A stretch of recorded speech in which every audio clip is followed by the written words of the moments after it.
À la station de recherche de Saria, la journée commence bien avant le lever du soleil. Pour tout chercheur, la première mission du jour est souvent invisible. Consulter ses courriels, suivre les interactions avec ses partenaires avant même d'arriver au bureau. Très tôt le matin, il va regarder ses mails, comme ce que je fais. Avant d'arriver au bureau, il est précis d'aller voir ses parcelles expérimentales, bien ses essais expérimentaux. C'est la première de ses jours. Après cela, s'il a un staff autour de lui, il va essayer de voir qu'est-ce qu'on a programmé pour faire, qu'est-ce qui a été fait, quand il se replonger maintenant dans son bureau. Donc, généralement, pour un chercheur, le bureau est, j'allais dire, son dernier point de chute après avoir regardé. On est beaucoup plus tiré que bureau. Bureau, c'est pour faire la conception, aller matérialiser ça sur le terrain. Voilà une journée d'un chercheur type. Puis vient le rituel indispensable, une visite attentive des parcelles expérimentales. Là-bas, chaque plante, chaque essai est suivi de près. Ensuite, le chercheur inspecte, analyse, échange avec son équipe. Ce n'est qu'après tout ça qu'il rejoint son bureau pour concevoir, planifier et analyser les données du jour. Mais derrière cette organisation bien huilée, la station fait face à de nombreux défis. Tout ce que vous avez vu aujourd'hui et que vous pensez être émerveillé, en arrière-plan, il y a des hommes et des femmes qui se battent nuit et jour pour que vous soyez édifiés comme ce que vous avez vu. Mais il y a aussi des plaies. Vous voyez que vous avez visité la banque de jeunes. Un simple délestage peut amener à faire perdre les semences qu'on a, j'allais dire, conservées depuis 1950. La conservation des semences, par exemple, est une course permanente contre les coupures d'électricité. Dans la banque de germoplasme, un simple délestage peut anéantir les décennies d'efforts de préservation. Un cri de cœur pour cette section de ma station, c'est d'avoir de l'autonomie, j'allais dire, énergétique. Que ce soit en hybride, pour compenser la sonabelle, une fois qu'il y a coupure, que ce relais puisse prendre. Vous avez vu déjà que la semaine dernière seulement, l'air réfrigérateur a pris un coup. Et du coup, la température à l'intérieur est jusqu'à 42 degrés, ce qui est létal pour certaines semences. En revenant encore à d'autres départements, sinon à l'ensemble, à l'entièreté, on a un problème d'eau. Vous voyez qu'on a le seul château d'eau qui est à l'âge de la station de recherche de Saria. Et chaque année, on doit s'apprêter à pouvoir changer la pompe, qui nous coûte au moins 1 million et quelques, avec toutes les réparations qui sont faites. Donc ça fait que ça joue sur notre budget et que si ça continue comme ça, avec le manque d'eau, on ne peut pas aller au-delà de ce que nous souhaiterons faire.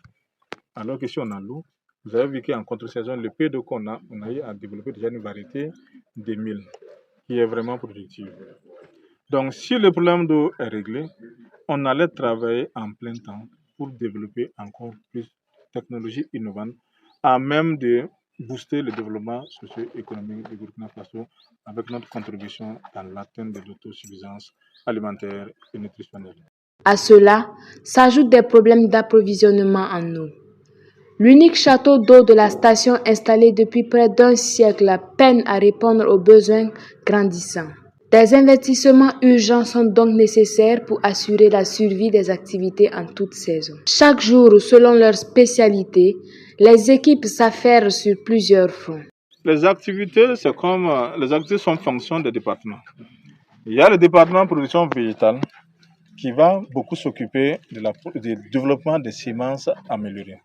Qui parle de semences améliorées parle de semences qui a un haut rendement, des semences qui a multiples usages, c'est-à-dire qu'on peut utiliser non seulement pour l'alimentation, mais aussi pour le fourrage et plein d'autres choses.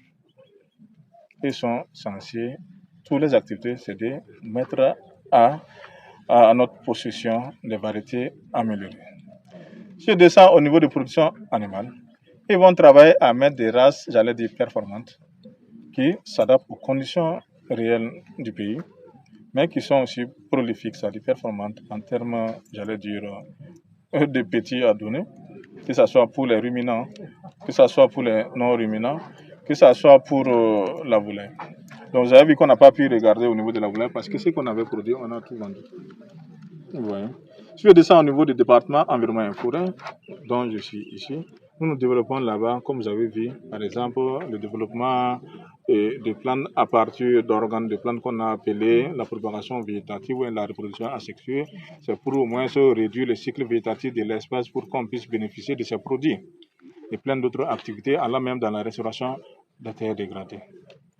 Si je rentre dans GRNSP, j'ai déjà expliqué là-bas gestion des ressources naturelles, système de production. Là-bas, c'est pour gérer ce qui est lié à la production.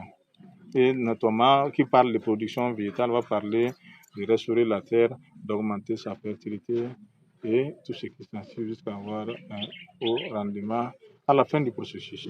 Production végétale, amélioration animale, environnement et forêt, gestion durable des sols.